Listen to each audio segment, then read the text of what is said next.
शुक्लांबरधरं विष्णुं शशिवर्णं चतुर्भुजं प्रसन्नवदनं ध्यायेत् सर्वविघ्नोपशान्तये। आपदामपहर्तारं दातारं सर्वसम्पदां लोकाभिरामं श्रीरामं भूयो भूयो నమామ్యహం అని నా రామచంద్రమూర్తికి నమస్కారం చేసుకుని మనము వాల్మీకి రామాయణంలో అయోధ్యాకాండలో 100వ సర్గ చూసుకుంటున్నాము. 2 వారాలుగా ఇదే సర్గని చూసుకుంటూ వచ్చాము. ఇవాళ మళ్ళీ 3వ వారము దాన్నే ఇంకొకసారి అధ్యయనం చేద్దాము.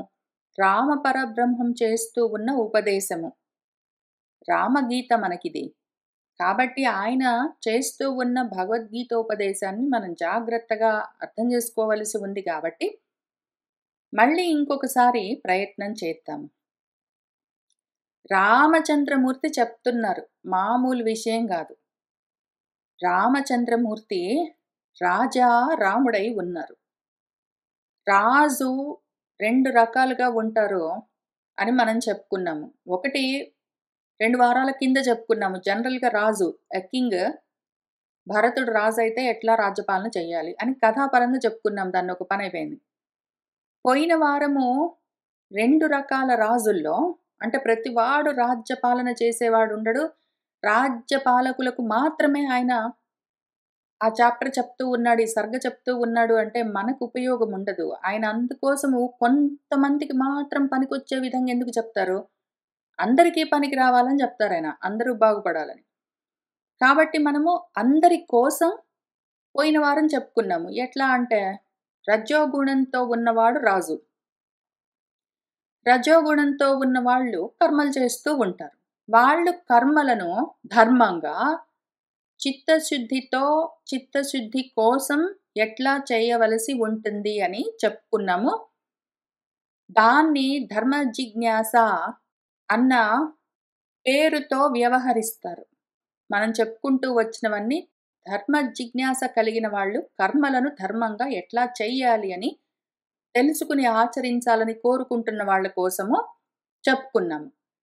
ధర్మ జిజ్ఞాస సరే, మరి బ్రహ్మ జిజ్ఞాస? నాకు రజోగుణంతో ఉన్న రాజు గురించి కాదు, రజోగుణంతో ఉండి నేను కర్మలు చేసుకుంటూ ఎంతకాలం ఉంటాను, నాకు ఇంకొక రాజు కావాలి. ఈసారి రాజు రజోగుణాన్ని దాటి సత్వగుణంతో ఉండి అక్కడి నుంచి దాన్ని కూడా దాటుతూ చివరికి రాజిల్లే స్థితికి, ఆత్మారాముడై రాజిల్లే స్థితికి చేరాలి. ఆత్మారాముడై రాజిల్లడము రాజుగా ఉండడము. అటువంటి రాజులకు, ఆత్మ సామ్రాజ్యానికి రాజులు ఎవరున్నారో వాళ్లకు ఆ స్థితి కావాలని సాధన చేసుకుంటూ ఉన్న వాళ్లకు, బ్రహ్మ జిజ్ఞాసువులకు, ముముక్షువులకు రామపరబ్రహ్మం చేస్తున్న ఉపదేశం ఇది. ఆయన్ని చేరుకోవడానికి ఆయన మన కోసము చేస్తూ ఉన్న ఉపదేశము. కాబట్టి దీన్ని వాళ్ళ జ్ఞాన మార్గంలో ఉన్న మనము, బ్రహ్మ జిజ్ఞాసతో ఉన్న మనము, రామచంద్రమూర్తి కావాలి మనకు, మనము ఆత్మారాములం అవ్వాలని కోరుకుంటూ సాధన చేసుకుంటూ ఉన్నాం. కాబట్టి ఆయన మనకేం ఉపదేశం చేస్తూ ఉన్నారో చూసుకుంటూ వెళ్దాము. మళ్ళీ అదే 9వ శ్లోకం దగ్గర నుంచి మొదలు పెడతాము. ఇంకా నెమ్మదిగా ఆయన మళ్ళీ ప్రశ్నలన్నీ వేస్తూ ఉంటారు. ఇప్పుడు ధర్మ జిజ్ఞాస కాదు, ప్రపంచంలో ధర్మంగా కర్మలు చేయడం గురించి కాదు, ఆత్మధర్మంగా ఆధ్యాత్మిక సాధన, అద్వయ సాధన ఎట్లా చేస్తూ ఉన్నాము అని ప్రశ్నిస్తూ ఉంటారు. ఆయన ప్రశ్నలు ఏంటి అంటే, ఆయన ప్రశ్నిస్తూ ఉన్నారంటే ఇట్లా చెయ్యి ఇట్లా చెయ్యి అని చెప్తూ ఉన్నారు. ఎంత దూరం వచ్చావు చూసుకో, తక్కువైతే లోపాలుంటే సరి చేసుకో, ముందుకు వెళ్తూ ఉండు అని చెప్తూ ఉన్నారు. ఆ విధంగా చూసుకుందాము. సాధకుణ్ణి ఆయన ఏం అడుగుతున్నారంటే, జ్ఞాన మార్గంలో ఉన్నవాణ్ణి, ఒక బ్రాహ్మణ్ణి, విద్వాంసుణ్ణి, విద్య కలిగిన వాడు ఎవరు, బ్రహ్మ విద్య, ఆత్మ విద్య కలిగిన వాణ్ణి, ధర్మనిత్యుడు, నిత్యము ఆత్మధర్మంలో ఉన్నవాణ్ణి, ఆత్మద్యుతితో ప్రకాశిస్తూ ఉన్నవాణ్ణి, ఎవరైతే ఇక్ష్వాకులకు, ఇక్షుం ఇచ్చం గచ్చతి అని కోరికలతో ఉండేవాడు అని అర్థము. కోరికలతో ఉండే మనసులకు మార్గోపదేశం చేసేవాడు.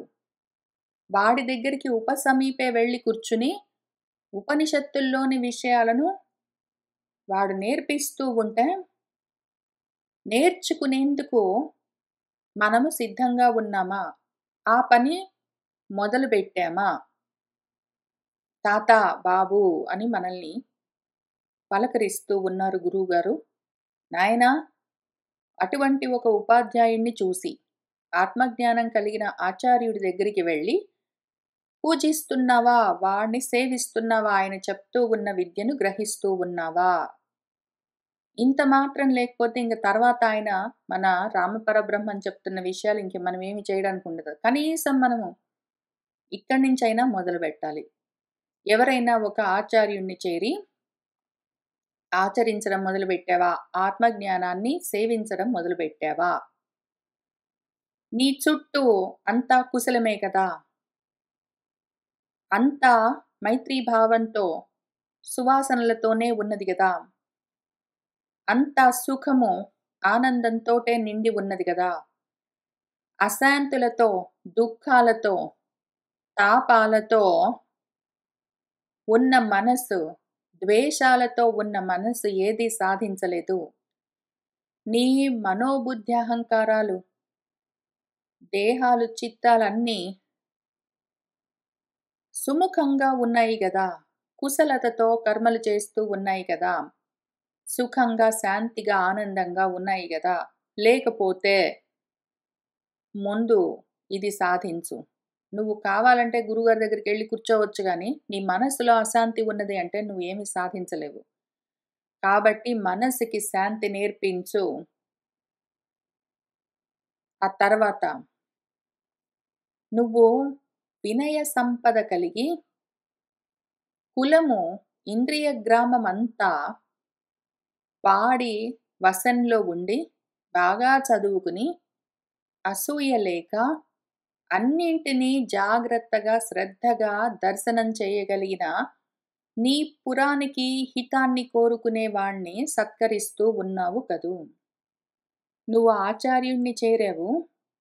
ఆయన దగ్గర అధ్యయనం చేస్తూ ఉన్నావు. ఆత్మ గురించి అర్థం చేసుకుంటూ ఉన్నావు. మనసేంద్రియాలన్నీ శాంతిగా, సుఖంగా ఉన్నాయి. నీలో తాపాలు లేవు. అటువంటి స్థితిలో నీ పురంలోనే ఉండి, నీ శరీరంలోనే ఉండి, దాని హితాన్ని కోరుతూ ఉన్న తత్వమేమున్నదో అది ద్రష్టగా ఉంటుంది నీలోనే. దాన్ని ఆత్మ అని పిలుస్తారు. అది వేదంలో చెప్పబడుతూ ఉంటుంది బహువిధాలుగా.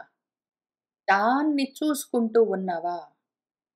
జ్ఞానంతో ఆత్మ దర్శనం కోసము ప్రయత్నం చేస్తూ ఉన్నావా?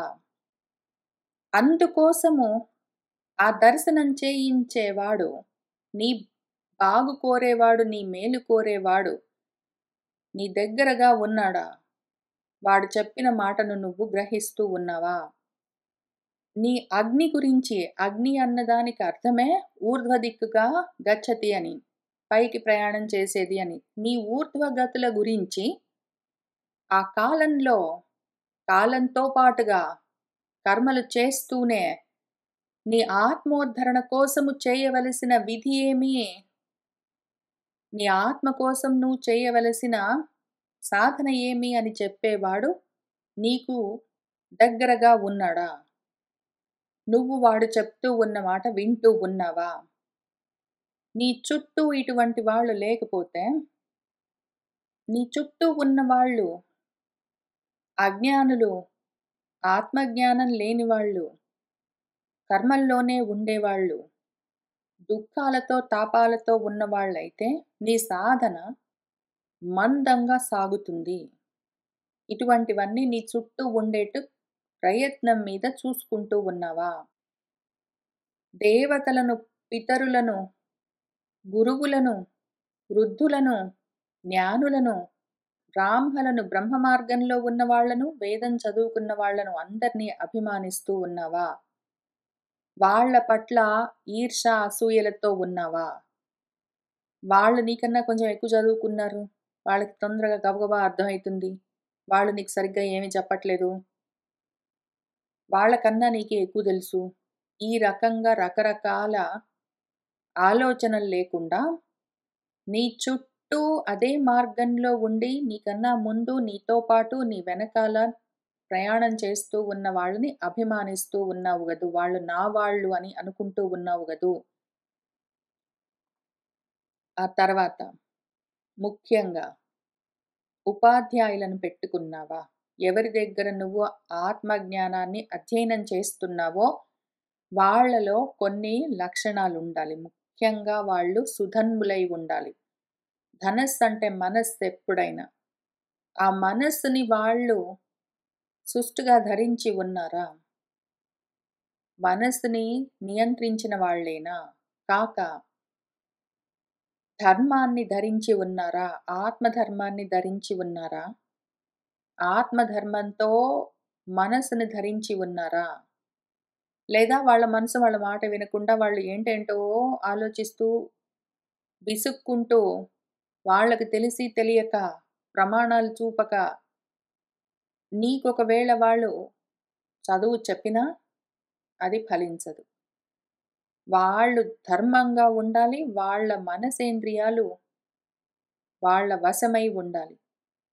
పైగా వాళ్ళు ఇషువస్త్ర వర సంపన్నులై ఉండాలి. వాళ్ళ మనసేంద్రియాలు. ఇషులంటే బాణాలు, పూల బాణాలు మన ఇంద్రియాలు. వాటిని ధరించేది అస్త్రం మన మనసు.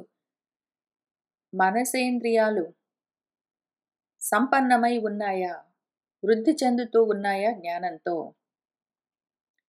అర్థశాస్త్రము, పరమార్థము గురించి తెలిపే వేదమన్న శాస్త్రంలో వైసారథ్యం ఉన్నదా? అటువంటి వాణ్ణి చూసుకుని నువ్వు ఉపాధ్యాయుడిగా పెట్టుకుని ఆయన దగ్గర అధ్యయనం చేస్తూ ఆత్మను మన్నిస్తూ ఆయన చెప్తూ ఉన్న విషయాన్ని సేవిస్తూ గ్రహిస్తూ ఉన్నావు గదా! ఇటువంటి వాళ్ళు నీ దగ్గర లేకపోతే నువ్వు సొంతంగా ప్రయత్నం చెయ్యొచ్చు. నీకు బయట ఒకవేళ ఫిజికల్‌గా గురువులు లేకపోతే శాస్త్రాలున్నాయి. ఇంతకు ముందు ఇదే మార్గంలో అద్వయ ఆత్మజ్ఞానంలో, అద్వయ ఆధ్యాత్మిక జ్ఞాన మార్గంలో ప్రయాణం చేసిన వాళ్ళున్నారు. వాళ్ళు తెలుసుకున్న దాన్ని రాసిచ్చిపోయారు. అది సొంతంగా చదువుకునే అవకాశం ఉంటే, ఆచరించగలిగే సామర్థ్యం ఉంటే చెయ్యొచ్చు. లేదా అవకాశం ఉంటే, ఆ విధంగా అదే మార్గంలో ప్రయాణం చేస్తూ ఉన్న వాళ్ళని అనుసరించొచ్చు. వాళ్ళతో కూడి నువ్వు ప్రయాణం చేస్తూ ఉన్నావా? శాస్త్రం తెలిసిన వాణ్ణి, పరమార్థం గురించి తెలిపే శాస్త్రాన్ని, దాన్ని తెలుసుకుని ఆచరిస్తూ ఉన్నవాణ్ణి నువ్వు అనుసరిస్తూ ఉన్నావా? లేకపోతే శాస్త్రము, ఆచార్యుడు ఈ రెండిట్లో ఒకటి గాని, 2 గాని లేవు. రెండిటిని పక్కన పెట్టి సొంతంగా ప్రయత్నం చేసుకుంటాను అంటే, పురోగతి కొంచెము నెమ్మదిగా ఉంటుంది. తొందరగా ముందుకు వెళ్ళేందుకు అవకాశం తక్కువుంటుంది. కాబట్టి నీకు ఏది ఎక్కువగా పనికొస్తుందో, ఆ విధంగా చూసుకుని ఎంత అవకాశం ఉంటే అన్ని అవకాశాలు అన్ని విధాలుగా వాడుకుంటూనే ఉన్నావా? తర్వాత నీ మంత్రులెట్లా ఉన్నాయి? వీళ్ళందరూ ఇంతవరకు చెప్పుకున్నవి 14 శ్లోకం వరకు చెప్పుకున్నవి 9-14 6 శ్లోకాల్లో. అవన్నీ నీతో పాటు సాధన చేసుకుంటూ ఉన్నవాళ్ళు, నీకు మార్గనిర్దేశం చేయగలిగిన వాళ్ళ గురించి, ఇప్పుడు నీలోని ఆలోచనలు చూద్దాము. వీటి సంగతేంటి? నీ ఆలోచనలెట్లా ఉన్నాయి? నీ ఆలోచనలు ఆత్మ సమంగా ఉన్నాయా? ఆత్మ గురించే ఉన్నాయా? అనాత్మ గురించి ఉన్నాయా నీ ఆలోచనలన్నీ? అవన్నీ జ్ఞానంతో ముందుకు వెళ్తూ ఉన్నాయా? శూరత్వం అంటే పరాక్రమం అంటే ముందుకు వెళ్ళడం. శత్రువులని దాటుకుంటూ ముందుకు వెళ్ళడం. అంతఃశత్రువులని దాటడానికి కావాల్సింది జ్ఞానం. కాబట్టి శూరత్వం అంటే జ్ఞానం. నీ ఆలోచనలు జ్ఞానంతోటే కూడి ఉన్నాయా? ఏవో ఒక జ్ఞానం గాదు. ఆత్మ సమానమైన జ్ఞానంతో కూడి ఉన్నాయా నీ ఆలోచనలు? శృతవంతః శాస్త్రంతో కూడిన శాస్త్రమే ప్రమాణంగా ఉన్న ఆలోచనలా నీ సొంత ఆలోచనలా? శాస్త్రం చెప్తూ ఉన్న ప్రమాణాలను పెట్టుకుని నీ ఆలోచనలు కదులుతూ ఉన్నాయా? నీకు బుద్ధికి తోచినట్టు ఆలోచనలు కదులుతూ ఉన్నాయా? నీ ఆలోచనలు ఇంద్రియాలని కంట్రోల్ చేయగలుగుతూ ఉన్నాయా జ్ఞానంతో? ఇంద్రియాలను జయిస్తూ ఉన్నాయా నీ ఆలోచనలు? కులీనాహ మనసేంద్రియాలు, దేహము మొదలుగా కలిగిన రకరకాల అవయవాలన్నింటినీ వశంలో పెట్టుకుని ఉన్నాయా నీ ఆలోచనలు? లేదా ఇంద్రియాలు చెప్పినట్టు నీ ఆలోచనలు కదులుతూ ఉన్నాయా? ఇంగిత జ్ఞానం ఉన్నదా? నీ ఆలోచనలకి కామన్ సెన్స్ ఉన్నదా లేదా? శాస్త్రం చెప్పింది వినాలి కాబట్టి శాస్త్రం చెప్పింది వింటాను అని ఇంకా జడుడిలాగా శాస్త్రాన్ని పట్టుకుని కూర్చుంటావు. ఎందుకు చెప్పిందని తెలుసుకోకుండా ఇంగిత జ్ఞానం లేకుండా ఉన్నావా? లేవు గదు. నీ ఆలోచనలన్నీ కామన్ సెన్స్ తోటున్నాయి గదు. జనరల్ నాలెడ్జ్ ఉండాలి. కామన్ సెన్స్ ఉండాలి. ఆ రకంగా తాత, నాయనా నీ ఆలోచనలున్నాయి గదూ అని అడుగుతున్నారు. నా ఆలోచనలు నా ఇంద్రియాల్ని నియంత్రించగలుగుతూ ఉన్నాయి. జ్ఞానంతో కూడి ఉన్నాయి. ఆ ఆత్మ గురించి ఆలోచిస్తూ ఉంటాయి.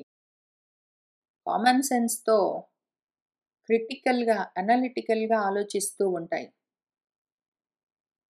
అని చెప్పుకోగలిగితే చూసుకుని చెప్పుకోండి రామచంద్రమూర్తికి జవాబు. అట్లానే నీ మంత్రాలు, నీ ఆలోచనలన్నీ ఈ విధంగా ఇక్కడ పైన చెప్పినట్టు జాగ్రత్తగా ఉంచుకున్నావంటే నాలెడ్జ్ ఉండాలి వాటిలో, ఇంటెలిజెన్స్ ఉండాలి వాటిలో, కామన్ సెన్స్ ఉండాలి వాటిలో. ఇవన్నీ గూడా ప్రాపంచికమైన విషయాల గురించి గాదు, ఆత్మ గురించి అయి ఉండాలి. ఈ రకంగా నీ ఆలోచనలున్నాయంటే, థాట్స్ ఉన్నాయంటే, అవట్లా నడుస్తూ ఉన్నాయంటే, నీకు విజయమే ఇంక. నీ విజయం ఎంత దాకా? మూలం దాకా వెళ్ళిపోతావు నువ్వు. ఈ సంసార వృక్షానికి మూలమేంటో చూసేయొచ్చు. చాలా ఈజీ. రాజు అయితావు నువ్వు ఆత్మ సామ్రాజ్యానికి ఒకవేళ ఇంతవరకు చేయగలిగావంటే. నీ ఆలోచనలన్నీ జాగ్రత్తగా కాపాడుకుంటూ ఉన్నావా? ఎందుకు అంటే ఆత్మ గురించిన ఒకటి ఇన్ని ఉండాలి. ఇన్ని లక్షణాలతో ఉన్న ఆలోచన ఉండాలి అంటే, చాలా అనాత్మకు సంబంధించిన ఆలోచనలు కూడా ఉంటాయి. ఆత్మ సమమైన ఆలోచనలు ఒకటో, రెండో ఉంటాయా? అనాత్మలతో కూడిన ప్రాపంచికమైన విషయాలతో కూడిన ఆలోచనలు చాలా ఉంటాయి మరి. ఇట్లాంటి ఆత్మకు సంబంధించిన ఆలోచన ఎప్పుడైనా ఒకటి కలిగినా దాన్ని జాగ్రత్త చేసుకోవాలి. చాలా జాగ్రత్తగా దాన్ని కాపాడుకోవాలి. పోగొట్టుకోరాదు. అటువంటి ఆలోచనను ధరించి ఉండాలి దాన్ని. జాగ్రత్తగా పోగొట్టుకోకుండా. అది అమాత్యమై ఉండాలి. అమ అంటే సహా అని, తో పాటు అని అర్థం. మనతో పాటే ఉండాలి. ఆలోచనని పోగొట్టుకోవద్దు. మనతో పాటే పట్టుకుని ఉండాలి. దాన్ని పట్టుకుని దాన్ని వదిలిపెట్టకుండానే అనాత్మల గురించిన ఆలోచనలు ఉంటే, దేహేంద్రియాలు కర్మలు చేయాలి కాబట్టి ప్రాపంచికమైన విషయాలు దానికి తెలియాలి పాపం. ఏ టైంకి ఏం జరుగుతున్నది, ఏ టైంకి ఏమి తినాలి, ఎక్కడ పడుకోవాలి, ఎవరితోటి ఏం మాట్లాడాలి, ఎవరి పేరేంటి, ఎవరెక్కడ ఉంటారు, వాళ్లకు ఈ దేహానికి ఏమి సంబంధము, వ్యవహారాలేంటి ఇట్లాంటివన్నీ తెలియాలి మరి. అవి కూడా నడుస్తూ ఉంటాయి. అనాత్మ గురించిన ఆలోచనలు కూడా మనసులో నడుస్తూ ఉంటాయి. అయితే వాటిలో తిరుగుతూ ఉన్నా గూడా, ఈ ఒక్క ఆలోచన ఉంటే, ఈ మంత్రాన్ని మాత్రం వదిలిపెట్టకుండా జాగ్రత్తగా పట్టుకుని ధరించి ఉంచి, మనతో పాటే అమాత్యంగా పెట్టుకుంటే, అదేమి పైగా ఆలోచన శాస్త్రకోవిదం గదా! ఆత్మ జ్ఞానాన్ని తెలిపే వేదమన్న శాస్త్రాన్ని పట్టుకుని ఉన్న ఆ ఒక్క ఆలోచనని నువ్వు పట్టుకొనున్నావంటే చాలు. నీకు విజయం కలుగుతుంది. దాన్ని ఆ విధంగా కలిగే ఆలోచనని ఆత్మ సమానంగా ఉన్న ఆలోచనని పోగొట్టుకోకు. దాన్ని ఉంచుకో. దాన్ని పట్టుకుని మిగిలిన ఆలోచనలు ఉంటే ఉన్నాయి. శారీరకంగా చేయవలసిన కర్మలకు సంబంధించినవి ఉన్నా పర్వాలేదు. దీన్ని మాత్రం పోగొట్టుకుని అవి పట్టుకోకు. అట్లా చేస్తే నిద్రావశమైపోతావు నువ్వు.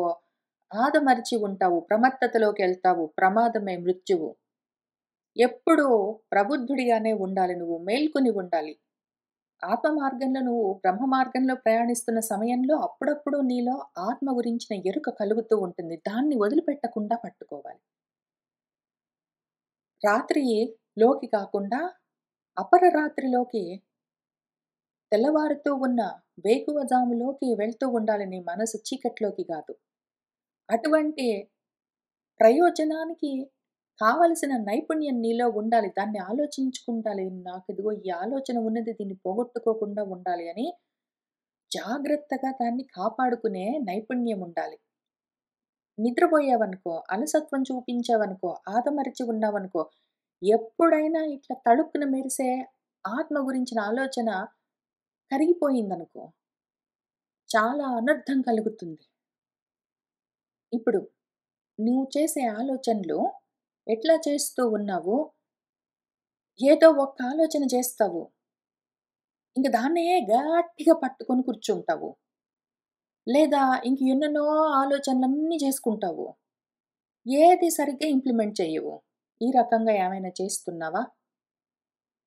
నువ్వు ఏదన్నా ఒక్క ఆలోచన చేయడమో, చాలా ఆలోచనలు చేయడమో, ఒక్కదాన్ని పట్టుకొని కూర్చోవడమో, రకరకాలుగా ఏదేదో పని స్టార్ట్ చేయడం, దాన్నక్కడికి వదిలిపెట్టడం, ఇంకోటి చేయడం అట్లా బహువిధాలుగా ఉన్నావా? అని ఇక్కడ రామచంద్రమూర్తి అడుగుతున్న ప్రశ్న మనకు భగవంతుడు ఇంకో రూపంగా కృష్ణ పరబ్రహ్మంగా భగవద్గీతలో కూడా అడిగారు. ఇందులో మన భగవద్గీతలో ఒక 55 శ్లోకాల్లో మొత్తం 3 అధ్యాయాల్లో 14, 17, 18 అధ్యాయాల్లో ఆయన చాలా విషయాలు చెప్తూ వచ్చారు ఎన్నో సెక్షన్స్ కింద. అందులో ముఖ్యంగా నీ జ్ఞానము ఎట్లా ఉన్నది అని 18వ అధ్యాయంలో 20, 21, 22 శ్లోకాల్లో చెప్తూ ఆయన ఏం చెప్తున్నారంటే కృత్స్నవత్ ఏకస్మిన్ కార్యే సక్తం. ఒక్క పని పెట్టుకుంటావు. దానికి తగులుకుని ఉంటావు. ఒకటి పెట్టుకున్నావంటే ఇంక దాన్ని వదిలిపెట్టలేవు. అది తమోగుణ సంబంధమైన విషయము. రెండోది నానాకంగా అనేకంగా ఉంటాయి నీ భావాలు. ఎన్నో భావాలు ఒకవేళ ఉంటే అది రజోగుణము. ఒక్కదాన్ని పట్టుకుంటా వదిలిపెట్టలేకుండా ఉంటావు అంటే తమో గుణము అని చెప్తూ వచ్చారు దీన్ని. ఇక్కడ నేను చీట్ షీట్ లాగా రాసుకున్నాను మధ్య మధ్యలో వెతుక్కోవడానికి ఈజీగా ఉంటుందని. ఇక్కడే చూపిస్తాను 18వ అధ్యాయంలో.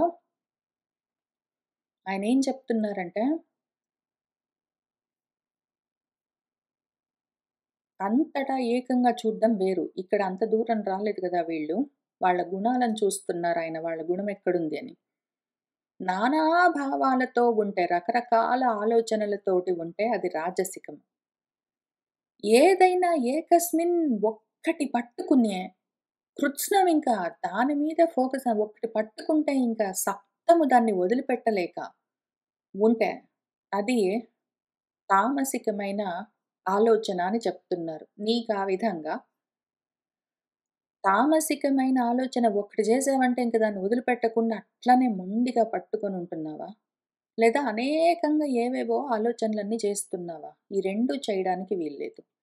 ఈ 2 చెయ్యొద్దు అంటే మరి ఏమి చెయ్యాలి?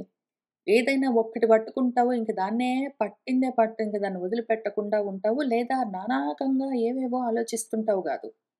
ఉన్నదంతా ఒక్కటి అన్న ఆలోచన కలగాలి. ఇంకిక్కడికొస్తే బానే ఉంటుంది. మొత్తం అంతా మనసులో ఏకము బ్రహ్మాకార వృత్తి ఒక్కటి ఆత్మగా ఉన్నది అంటే, ఏకమేవ అద్వితీయమని ఒక్కటే పట్టుకునున్నదంటే, అది ఆ జ్ఞానం సాత్విక జ్ఞానం అని చెప్తున్నారు. అది ఆత్మజ్ఞానం. ఆత్మజ్ఞానం కాకుండా ఉన్నవన్నీ అనాత్మ జ్ఞానాలు. రాజసికమైన జ్ఞానాలు, తామసిక జ్ఞానాలుంటాయి. అవి ఈ రకంగా ఉంటాయి. ఇట్లా అయితే లేవు గదా నీ జ్ఞానాలు, నీ ఆలోచనలు ఇట్లా లేవు గదా అని అడుగుతున్నారు రామచంద్రమూర్తి. ఆ తర్వాత నువ్వు ఆలోచించింది ఆలోచించినట్టే అంతా వ్యాపించట్లేదు గదూ! నీ మనసులోని ఆలోచన వెంటనే నీ ఇంద్రియాలకి నీ ప్రపంచంలోకి వెళ్ళిపోవట్లేదు కదూ! నువ్వు మనసులో చేసే ఆలోచన అక్కడే ఆగుతున్నది గదూ! ఎందుకు? ఇది చాలా ముఖ్యము. ఆత్మ మార్గంలో ఉండి సాధన చేసుకుంటున్న వాళ్ళకి ఇది ఎందుకు అత్యవసరం అంటే, నీ ఆలోచన నీ రాష్ట్రంలోకి, నీ శరీరంలోకి వెళ్ళింది ఇంద్రియాల్లోకి, వాటిలోకి అంటే అక్కడి నుంచి ప్రపంచంలోకి వెళ్తుంది. నువ్వు చేసే ఆలోచన మనసులో ఆగింది అంటే అక్కడి నుంచి లోపలికి వెళ్తుంది ఆత్మ వైపుకి. నువ్వు చేసే ఆలోచన రాష్ట్రం వైపుకి పరిగెత్తట్లేదు గదా! ప్రపంచంలోకి పరిగెత్తట్లేదు గదా! అని అడిగారు. నువ్వు చేసే ఆలోచన ఏదో ఒకటి ఆలోచన పట్టుకుంటావు. దాన్నిక ఉడుంపట్టులాగా వదిలిపెట్టకుండా ఉంటావు. లేదా చాలా ఆలోచనలు చేసుకుంటావు. దేన్ని సరిగ్గా ఆలోచించుకోవు. ఇన్ని రకాలుగా లేకుండా ఒకటుంటే మంచిదది బ్రహ్మాకార వృత్తి మంచిది. ఒకవేళ లేదా నువ్వు చేసే ఆలోచన రాష్ట్రం వైపుకు వెళ్తూ ఉన్నదా? నీ దేహం వైపుకు వెళ్తూ ఉన్నదా? ప్రపంచంలోకి వెళ్తున్నదా? కాదు గదా! చూసుకుంటున్నావా? నువ్వు చేసే ఆలోచనలు ఎన్ని ఆలోచనలు ప్రపంచం వైపుకు వెళ్తున్నాయి? ఎన్ని ఆలోచనలు ఆత్మ వైపుకు తిరుగుతున్నాయి అని చూసుకో అప్పుడప్పుడు ఎక్సర్‌సైజ్ లాగా. ప్రతిరోజు పొద్దున్న లేచినప్పటి నుంచి రాత్రి పడుకునేదాకా ఎన్ని ఆలోచనలు మనసులో కదులుతున్నాయి?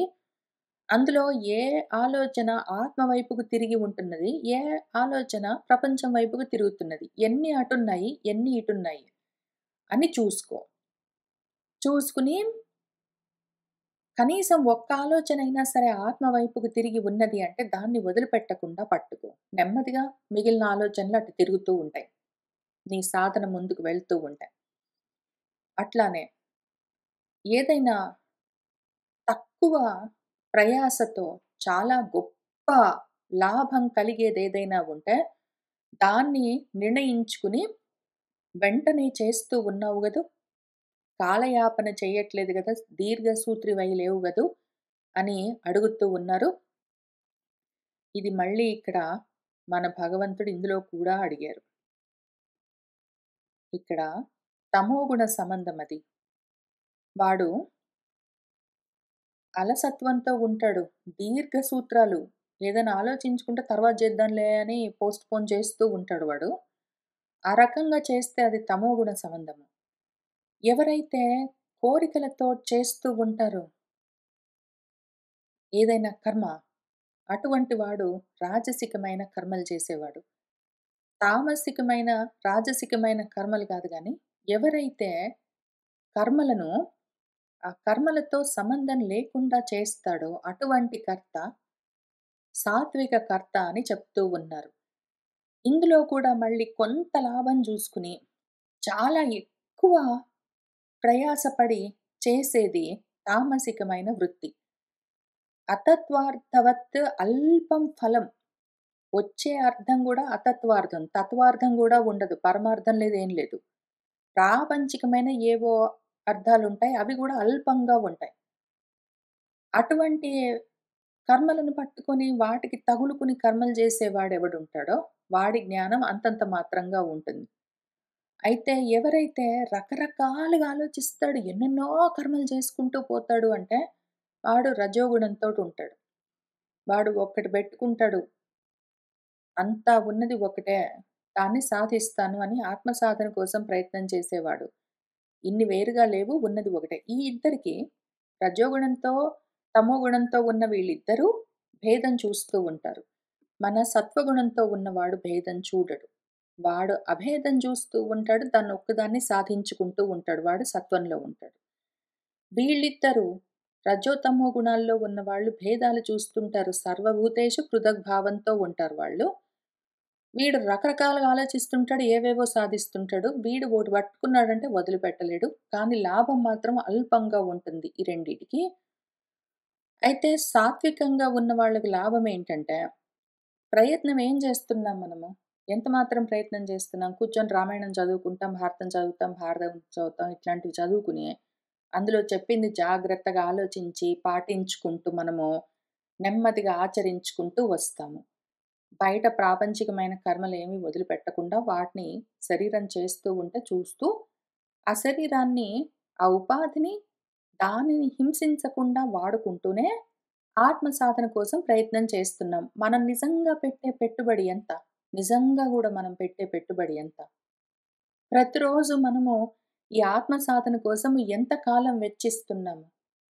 2, 3 గంటలు, 4, 5 గంటలు, అరగంట, 20 నిమిషాలు.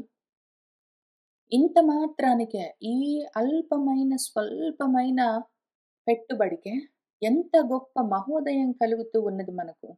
మొత్తం అంతా అయి ఉన్న ఆత్మతత్వం తెలుస్తూ ఉన్నది.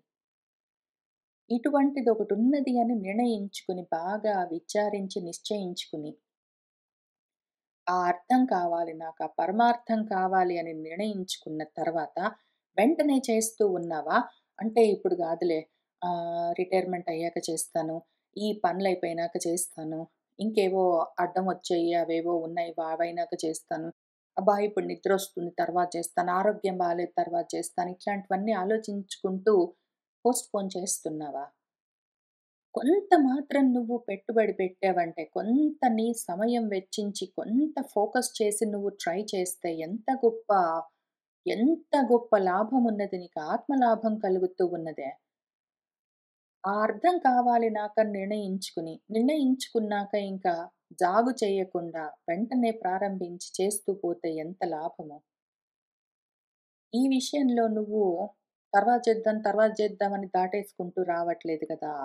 అని అడుగుతూ ఉన్నారు రామచంద్రమూర్తి. ఇది ఒక నిమిషం ఆగి ఆలోచిద్దాం. అందరికీ ఉన్న ప్రాబ్లమ్ గాబట్టి. కొన్ని రకాలుగా దీన్ని చెయ్యొచ్చు. ఇప్పుడు కొన్ని పనులున్నాయి. నేను ఉద్యోగం చేస్తున్నాను ఇప్పుడు కుదరదు. రిటైర్మెంట్ అయ్యాక చేస్తాను. రిటైర్మెంట్ అయ్యాక ఇంకేవో పనులున్నాయి ఇప్పుడు కుదరదు. తర్వాత చేస్తాను. ఏదో నాకు ఆరోగ్యం బాలేదు ఇప్పుడు కుదరదు. తర్వాత చూస్తాను. ఇప్పుడేవో పనులున్నాయి. మా ఇంట్లో పనులున్నాయి. అవన్నీ అయ్యాక చూస్తాను.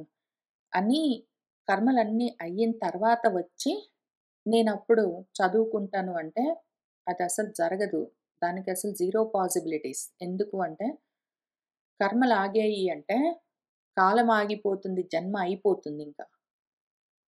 జన్మ ఈ రూపంతో మనం ఎంతకాలం ఉంటామంటే, ఆ రూపంతో మనము ఎన్ని కర్మలు చేయాలో, ఆ కర్మలున్నంత వరకు ఈ జన్మ నడుస్తూ ఉంటుంది.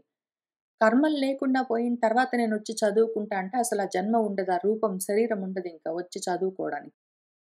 కాబట్టి కర్మలయ్యాక వచ్చి చదువుకోవడం అన్నది ఉండదు.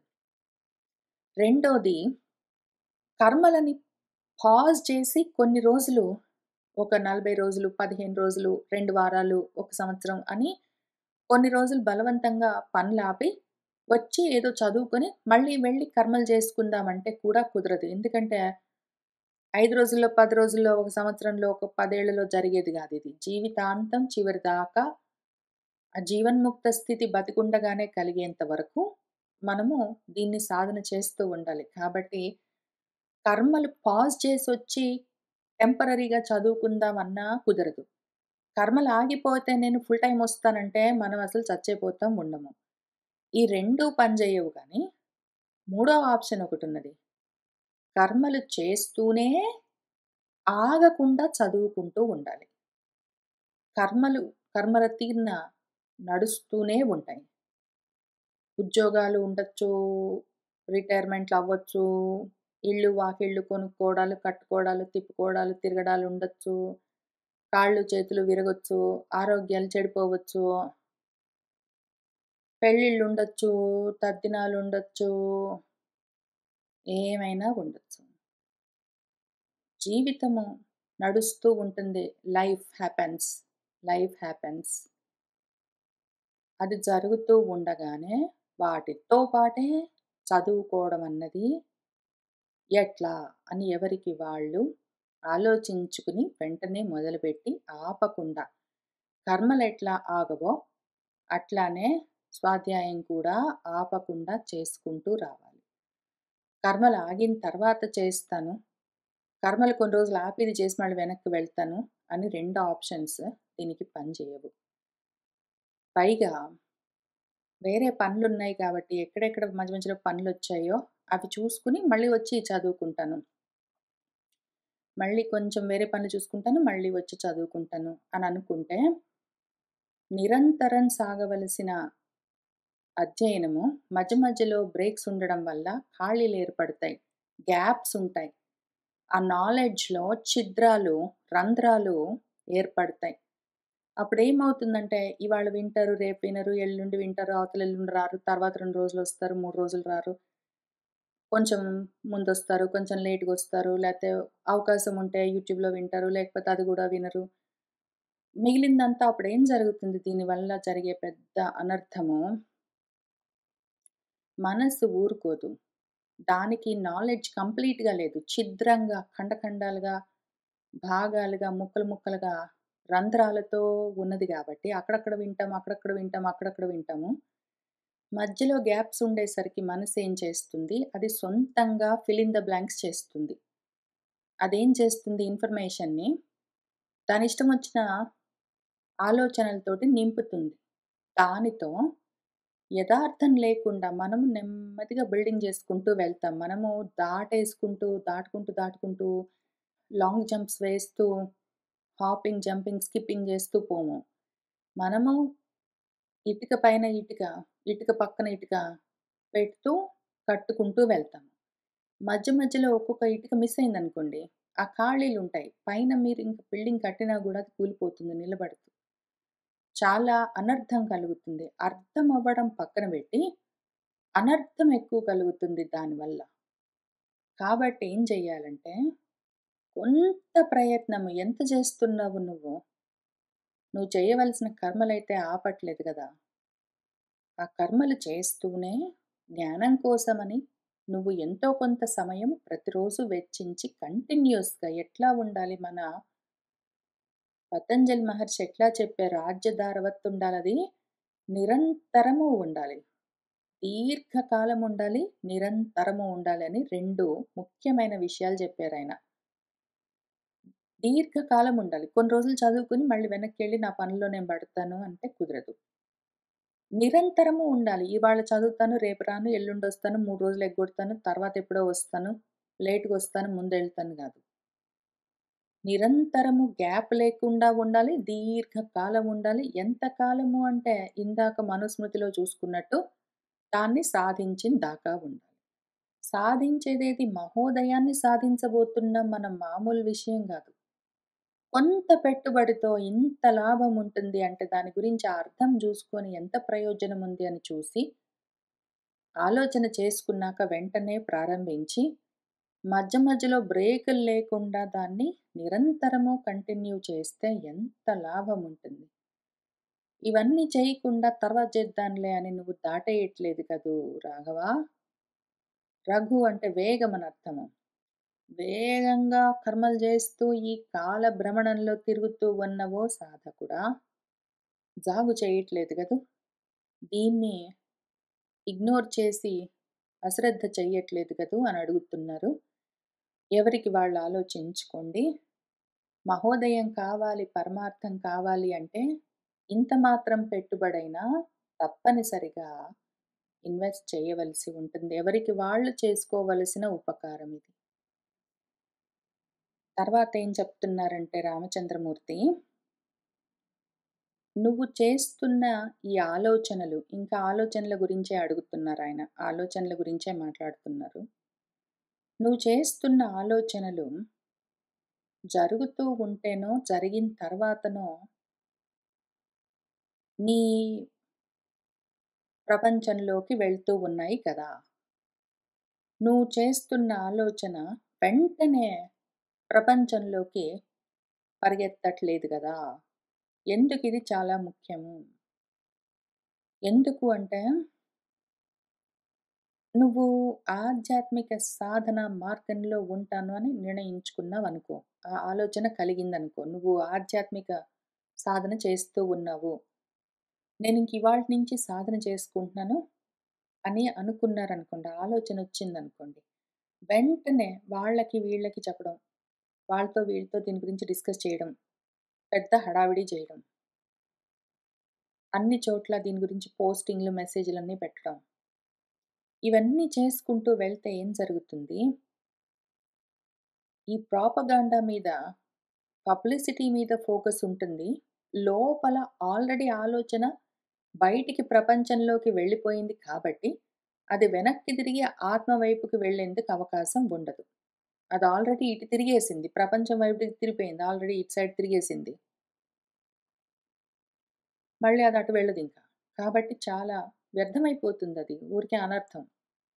దాని బదులు నువ్వు అనుకున్నావనుకో, ఇవాల్టి నుంచి నేను ఆధ్యాత్మిక సాధన మొదలు పెడతాను అని అనుకున్నావనుకో, అప్పుడేం జేయాలి? నిజంగా ఇవాల్టి నుంచే మొదలుపెడుతూ ఉన్నప్పుడు, అసలు ఈ సాధన మార్గంలో ఎవరున్నారు? అసలు చాలా మందికి ఆధ్యాత్మిక సాధన అంటే అందులో బయట ప్రపంచంలో ఇప్పుడు మనకు టీవీల్లో వాటిలో, పుస్తకాల్లో వాటిలో దొరికేవి ఎన్ని రకాలుగా ఉన్నాయి. ఎవరెవరు ఏమేమి చెప్తున్నారు? ఎవరు ఏ మార్గాన్ని ఫాలో అవుతున్నారు అని మొత్తం వెంటనే తెలీదు. All paths lead to the same ఆత్మతత్వం. కానీ ఈలోగా రకరకాల మార్గాలు ఒకటేసారి పట్టుకుని, అన్ని మార్గాల్లో నుంచి ఒకటేసారి ప్రయాణం చేయలేము. అందుకని ముందు హోంవర్క్ చేయవలసొస్తుంది. నా మార్గంలో, నా మనసుకు నచ్చిన మార్గంలో ఎవరు ప్రయాణం చేస్తున్నారని చూసుకొని, వాళ్ళు ఇప్పుడు బతికుంటే వాళ్ళేమైనా చెప్తూ ఉన్నారా ఎక్కడైనా అని అవి నాకు దొరికే అవకాశం ఉందా? ఆడియోసో, వీడియోసో, వాళ్ళు రాసిన పుస్తకాలో, లేతే వాళ్ళు చనిపోతే వాళ్ళు రాసిన పుస్తకాలో ఇట్లాంటివేవైనా ఉన్నాయా అని చూసుకొని, ఎంతసేపు నేను స్పెండ్ చేయగలనని చూసుకొని, ఇంట్లో పనులు, బయట పనులు అవన్నీ కాక శారీరకమైన, దేహ సంబంధమైన కర్మలన్నీ ఎంత సమయం పడుతుందో చూసుకొని, ఇదంతా చేసి మొదలుబెట్టిన తర్వాత, మన మార్గంలో ముఖ్యంగా జ్ఞాన మార్గంలో సాధన మొదలుపెడితే ఏముంటాయి? ఏ పుస్తకం తెరిచినా ఒకటే ఉంటుంది. కోపం తగ్గించుకో, కోరికలు తగ్గించుకో, దయ పెంచుకో, క్షమించడం నేర్చుకో, మర్యాద అర్థం చేసుకో, సత్యము, ధర్మము, శౌచము అవన్నీ పాటిస్తూ ఉండు, జ్ఞానం కోసం చదువుకుంటూ ఉండు, స్వాధ్యాయం అత్యవసరము, తపస్సు, దానము ఇటువంటివన్నీ కావాలి, చిత్తశుద్ధి చేసుకో. ఇంక ఇవే గదా చెప్పేది. వీటన్నిటిని నెమ్మదిగా ఆచరిస్తూ వెళ్తూ ఉన్నామనుకోండి, అప్పుడు లోపల నుంచి మార్పు కలుగుతూ ఉంటుంది. లోపల నుంచి కలుగుతూ ఉన్న మార్పు నెమ్మదిగా బయట పార్థివ దేహాలకి తెలుస్తూ ఉంటుంది. బయట ప్రజలకు ఎప్పుడు తెలియాలి? సుకృతాన్ని నేను ఆల్రెడీ ఆ మార్గంలో ఉన్నాను. నేను ఆల్రెడీ కొంతకాలంగా కొన్ని సంవత్సరాలుగా ఆ మార్గంలో ఉన్నాను. మనసా ఆచరిస్తూ వెళ్తూ ఉన్నాను. ఎవరికీ తెలియని గూడా తెలీదు. నా ఇంట్లో వాళ్ళకి గూడా తెలీదు. నేను అదే ఆఫీస్‌కి వెళ్తాను. లేదా ఆఫీస్ అయిపోతే రిటైర్మెంట్ అయిపోతే ఇంట్లో ఉంటాను. లేతే చదువుకుంటుంటే చదువుకుంటాను. ఏదో ఒకటి చేస్తుంటాను. మామూలుగా కనిపిస్తాను. ఊరికే చూసేవాళ్ళకి ఏం తేడా తెలీదు. అక్కడే ఉంటాను. అవే తింటాను. అట్లానే ఉంటాను. అవే మాట్లాడుతూ ఉంటాను. అందరితో చేసే పనులు చేస్తూ ఉంటాను. అయితే నా మనస్సు మాత్రం సుకృతమవుతూ ఉన్నదది. సంస్కరింపబడుతూ ఉన్నది. అది నడుస్తూ ఉన్నది. అప్పుడు నెమ్మదిగా లోపల నాలో కలుగుతూ ఉన్న మార్పులు కొంతకాలానికి నెమ్మదిగా బయటి వాళ్ళకి తెలుస్తూ ఉంటుంది. వెంటనే తెలిసి ఉపయోగం లేదు. వెంటనే ఒకవేళ నేను హఠాత్తుగా సడెన్‌గా నేను ఇవాల్టి నుంచి ఆధ్యాత్మిక సాధన మార్గంలో ఉన్నాను. నేను సన్యాసంలోకి వెళ్ళిపోతున్నాను అని చెప్తే ఇంట్లో వాళ్ళు నమ్మరు, సపోర్ట్ చెయ్యరు. అనవసరంగా ముందు ఆల్రెడీ నీ మనస్సులోని ఆలోచన బయటికి వెళ్ళిపోయిన తర్వాత, అది వెనక్కి తిరిగి ఆత్మ వైపుకి ఎట్లైనా రాదు. ఇంకది వ్యర్థమైపోతుంది. ఆ థాట్ ఇంతకి నువ్వే కూర్చొని దాన్ని మర్డర్ చేసావని అర్థం. కలిగిన ఒకానొక మంచి ఆలోచనని నువ్వే దాన్ని చెడగొట్టుకున్నావని అర్థం. నీలో ఆ ఆలోచన కలిగింది. కొంత ప్రయత్నంతో ఎంతో లాభమున్నది, మహోదయం కలుగుతుంది, నాకు పరమార్థం లభిస్తుంది అని ఆలోచించుకుని వెంటనే మొదలుపెట్టావు. చేసుకుంటూ వెళ్తూ ఉన్నావు. నీలో ఈ మార్పులు కలుగుతూ ఉంటాయి. నీలో శాంతి పెరుగుతూ ఉంటుంది. నీలో దయ పెరుగుతూ ఉంటుంది. కోపాలు తగ్గుతూ ఉంటాయి. నువ్వు స్టెబిలైజ్ అవుతూ ఉంటావు ఇంటర్నల్‌గా. ఆ internal stability, internal locus of control నెమ్మదిగా బయటి వాళ్ళకి తెలుస్తూ ఉంటుంది. ఎప్పుడు నువ్వు చేస్తున్న కర్మల్లో నువ్వు ఎట్లా బిహేవ్ చేస్తున్నావన్న దాంట్లో నీలో కలుగుతున్న మార్పులు బయటి వాళ్లకు, పార్థివులంటే ఎవరు? పృథ్వీ లక్షణంతో అన్నమయ్యాది కోశాలతో కూడి అన్నంతో తయారైన దేహాలు, మృత్పిండాలు, మనుషులు అని అర్థం బయట ఉన్నవాళ్ళు. మిగిలిన వాళ్ళకి ఎప్పుడు తెలుస్తాయి? నీలో మార్పులు లోపల కలుగుతూ, అవి పెరుగుతూ ఉంటే, నెమ్మదిగా అవి నీ మాటల్లో, చేతల్లో బయటపడుతూ ఉంటాయి. నువ్వు అనుకోగానే అందరికీ తెలిసిపోయిందనుకో, అంటే లోపల ఇంకా ఏమి కలగలేదు. అది పైగా ఉన్న ఒక ఆలోచన ఇట రాగానే అట్లా నశించింది అని అర్థం. కాబట్టి జాగ్రత్తగా ఉన్నావు గదూ! ఆ తర్వాత తర్కాలతో వాటితో వీటితో నీ మనసులోని ఆలోచనలను నీ వాళ్ళు తెలుసుకోవట్లేదు గదూ! నీ చుట్టూ ఉన్నవాళ్ళు, నీ శత్రువులు. ఎందుకు అంటే 2 రకాల శత్రువులుంటారు. ఒకటి నీ దేహేంద్రియాలే నీకు శత్రువు. నీ దేహేంద్రియాలు, మనసు నీ శత్రువులు. అవేం చేస్తాయంటే, నువ్వు బ్రహ్మ మార్గంలో ఉన్నావంటే వైరాగ్యంతో, జ్ఞానంతో, వాటితో వీటితో ఉంటావు. ముఖ్యంగా వైరాగ్యంతో ఉంటావు. జ్ఞానం కలుగుతుంటే ఆటోమేటిక్‌గా కలిగేది వైరాగ్యం. నీలో వైరాగ్యం కలుగుతున్నది అంటే నష్టం ఎవరికి? నీ దేహేంద్రియాలకి. వాటిని తప్పింపజేస్తావు కదూ! దాంతో ఏమవుతుందంటే, వాటికి తెలిసింది అంటే ఎన్నో తర్కాలతోటి, చాలా లాజిక్స్ తోటి, చాలా జస్టిఫికేషన్స్ తోటి ఇవన్నీ చేస్తావా మరి? పలానా చోట పలానా వాళ్ళు అట్లానే చేసి ఇంట్లో భార్యనో, భర్తనో, పిల్లలనో వదిలిపెట్టి పోతే వాళ్ళందరూ ఆగం బట్టిపోలేదా? ఇంట్లో వాళ్ళని చూసుకోవాల్సిన ధర్మం గూడా నీకు లేదా? మరి ఇది కూడా ధర్మమే గదా! పెళ్లి చేసుకున్న తర్వాత ఇంట్లోవన్నీ చూసుకోవాలి. నువ్వు కొడుకుగానో, కూతురుగానో ఉన్నందుకు తల్లిదండ్రులను చూసుకోవాలి. సమాజంలో ఉన్నావు. నీకు కమ్యూనిటీ సెన్స్ ఉండొద్దు అని ఆ రకంగా చెప్పి, రకరకాల మాటలతో నీ మనసులోని విషయాల్ని గ్రహించి, వాళ్ళు నిన్ను మళ్ళీ ఇటువైపు ప్రపంచంలోకి తీసుకెళ్ళేందుకు అవకాశం ఉంటుంది. నువ్వు ఆ రకంగా నీ ఆలోచనలు చెడిపోకుండా జాగ్రత్త చేసుకుంటూ ఉన్నావు గదూ! నీ మనసులో ఉన్న ఆలోచన నీకే తెలియాలి. ఇంకెవ్వరికీ అనవసరము తెలియడము. ఆధ్యాత్మిక సాధన గ్రూప్ యాక్టివిటీ కాదు. కమ్యూనల్ ఈవెంట్ గాదు. Personal matter. క్వైయట్‌గా నీలో నువ్వు చేసుకుంటూ ఉన్నావు గదూ!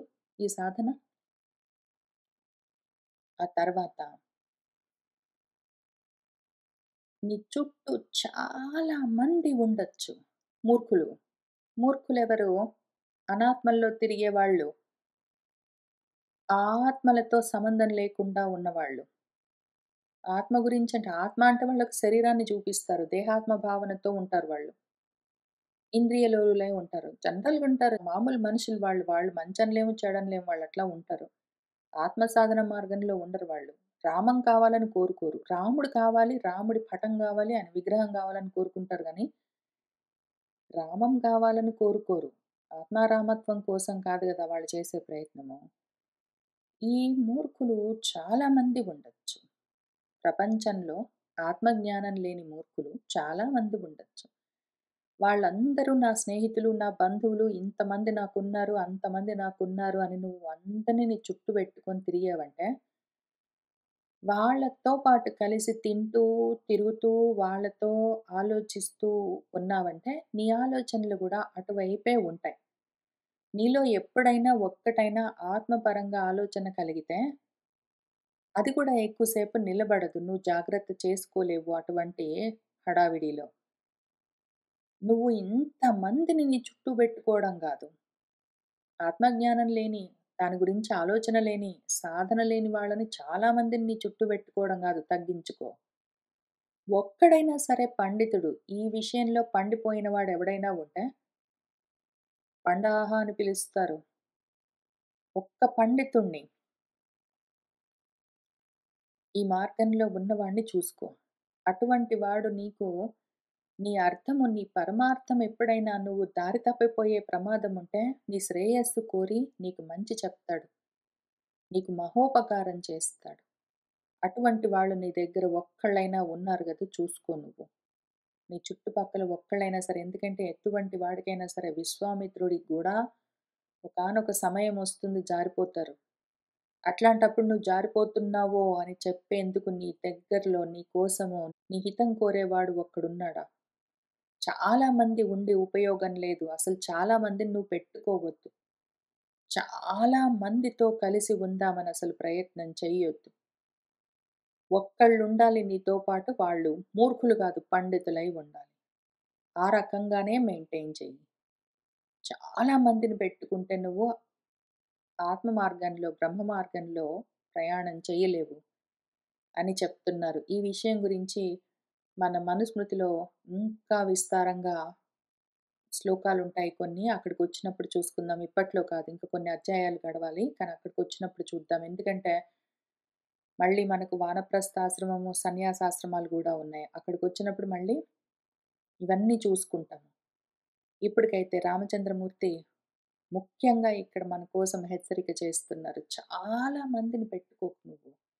నీ ఆలోచనలన్నీ డైల్యూట్ అయిపోతాయి. అనాత్మల వైపుకి వెళ్ళిపోతాయి.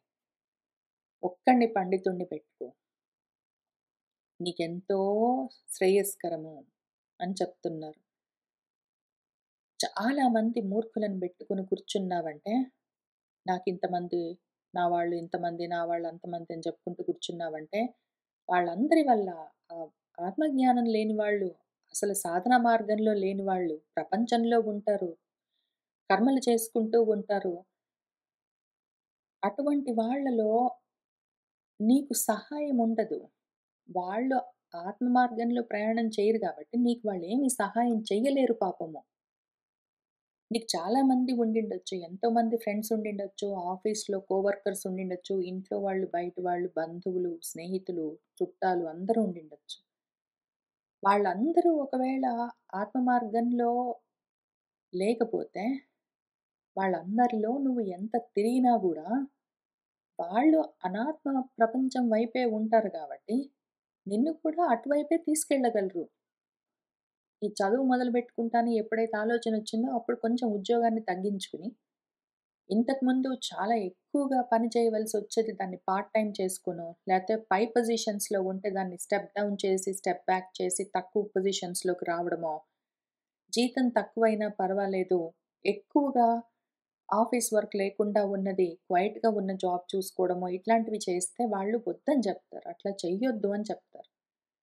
నువ్వు ఆల్రెడీ ఇంత పై పొజిషన్‌లో ఉన్నావు. నీకింత జీతమొస్తుంది. నువ్వు మళ్ళీ తక్కువ చేసుకుంటే జీతాన్ని, పార్ట్ టైమ్ అవన్నీ చేస్తే, ఇంకా పనులున్నాయి గదా! నువ్వు బిల్స్ కట్టాలి గదా!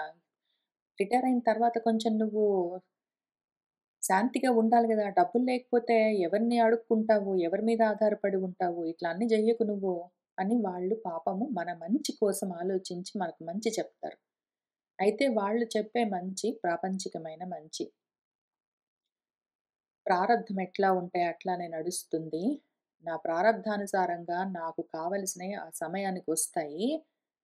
నేను కావాలని ప్రయత్నం మీద పురుష ప్రయత్నంతో, ప్రారబ్ధంతో నా జీవితం గడుస్తుంది. పురుష ప్రయత్నంతో నేను ఆ కర్మలు తగ్గించుకుంటూ, జ్ఞాన సాధన వైపుకి ఎక్కువగా ప్రయత్నం చేస్తాను అని ఒకవేళ చెప్తే వాళ్ళకర్థం గాదు. ఎందుకు అంటే వాళ్ళు మూర్ఖులు. వాళ్ళు జ్ఞానం మార్గంలో లేరు. వాళ్ళకర్థం గాదు. మనం ఏం చెప్తున్నామో తెలియదు. మనం ఏంటో పిచ్చి పిచ్చిగా మాట్లాడుతున్నాం అనుకుంటారు. వాళ్ళు మనకు తెలివి తక్కువ గాబట్టి సరిగ్గా అర్థం జేసుకోక మనల్ని మనము చెడగొట్టుకుంటున్నాం అనుకోని, వాళ్ళు చాలా లాజిక్స్‌తో, చాలా జస్టిఫికేషన్స్‌తో, ప్రేమతో మనల్ని అటువైపుకి ప్రపంచం వైపు తిప్పి అటువైపుకు ఉంచడానికి ట్రై చేస్తారు. కాబట్టి ఆత్మ వైపు మనకు సహాయము వాళ్ళ తరఫు నుంచి ఉండదు. అందుకని మనము వీళ్ళందరూ ఉంటే ఉన్నారు.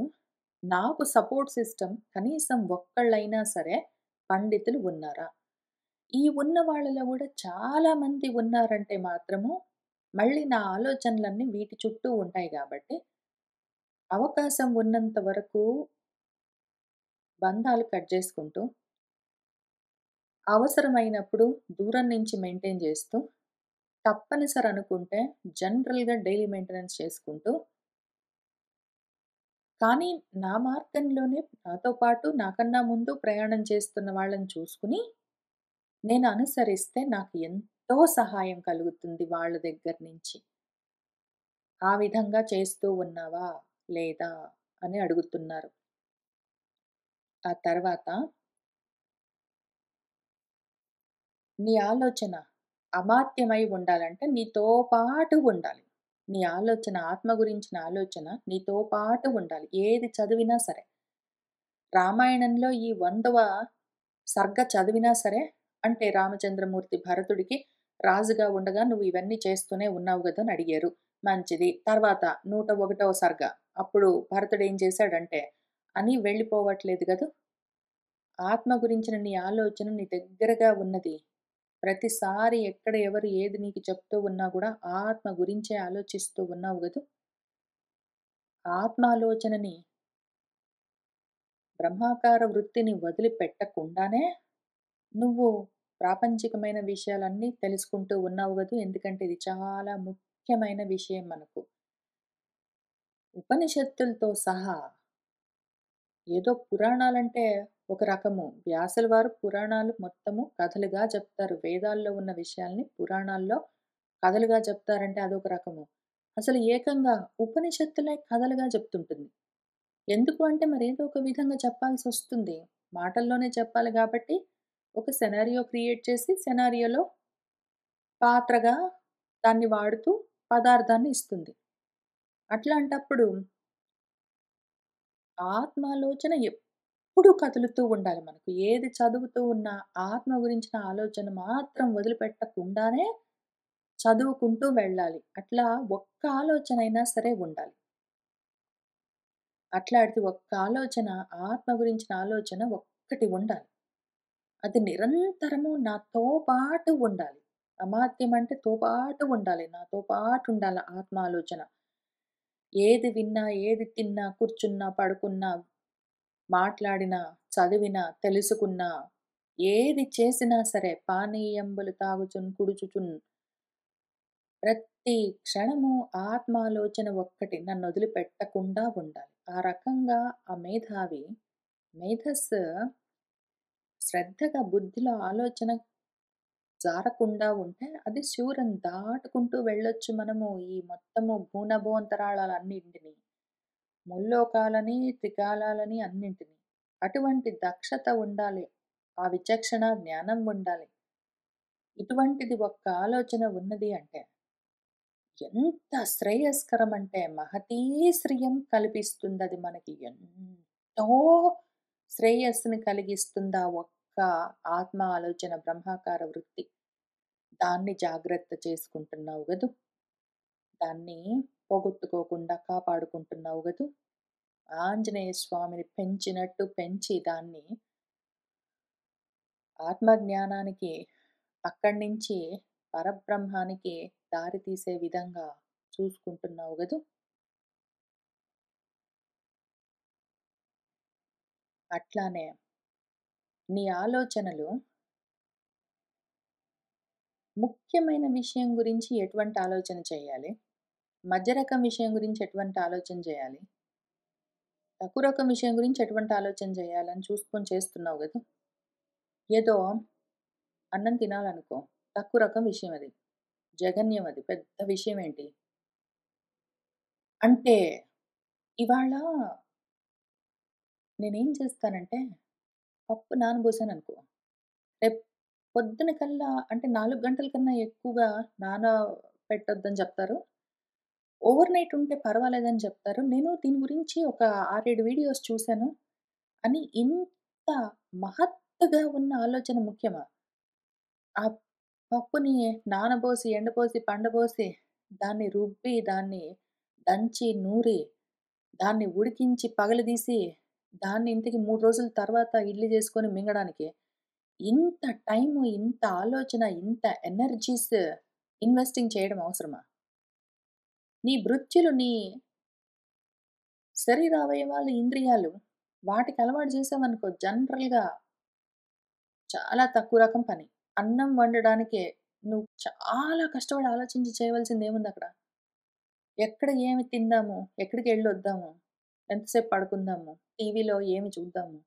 అట్లాంటి పనికిమాలిన పనులకి పెద్ద ఆలోచనలు, ఎక్కువ టైమ్ ఇన్వెస్ట్‌మెంట్‌లన్నీ జేస్తున్నావా? ఏదో మధ్య రకం విషయాలుంటాయి. ఆఫీస్ పనులవి జెయ్యాలి.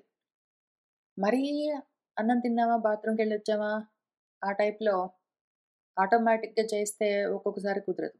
పనులుంటాయి ఇట్లాంటివి జనరల్‌గా కొంచెం మనసు పెట్టి చెయ్యాలి. ప్రాపంచికమైన కర్మలేవైనా సరే అన్నం తినడం, పడుకోవడం, బాత్రూమ్‌కెళ్ళి రావడం ఇట్లాంటివి వాళ్ళతోటి వీళ్ళతోటి మాట్లాడడం ఇట్లాంటి వాటికి చాలా తక్కువ ఎనర్జీ, తక్కువ మెంటల్ స్పేస్ వాడుతూ ఎక్కువ ప్రయత్నం చేయకుండా లో కాస్ట్ తోటి జనరల్‌గా నెట్టుకుంటూ రావాలి. కొంచెం మధ్య రకం పనులుంటాయి. ప్రాపంచిక కర్మల్లో కొంత మనసు పెట్టి చేయవలసి ఉంటుంది.